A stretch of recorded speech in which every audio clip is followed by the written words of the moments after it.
Murmur. Murmur is sudden deceleration of blood produces a heart sound. Heart murmurs are produced by turbulent flow across an abnormal valve, septal defect or outflow obstruction, or by increased volume or velocity of flow through a normal valve. Murmurs may also occurs in a healthy heart. This is called innocent murmur, which occur when stroke volume is increased, example during pregnancy, and in athletes with resting bradycardia or children with fever. Murmur are two types, systolic murmur and diastolic murmur.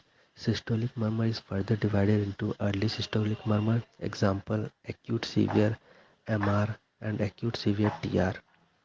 Mid systolic murmur, example aortic stenosis, pulmonary stenosis. Late systolic murmur, mitral valve prolapse and tricuspid valve prolapse. Pansystolic murmur is heard in MR and TR. Diastolic murmur are divided into three. Early diastolic murmur seen in aortic regurgitation and pulmonary regurgitation. Mid diastolic murmur is seen in MS-TS. Late diastolic murmur is seen in MS and TS. And grades of murmur are grade 1 very faint, grade 2 quiet but heard immediately, grade 3 moderately loud, grade 4 loud with thrill, grade 5 heard with stethoscope partly off the chest, grade 6 no stethoscope needed, thrill present,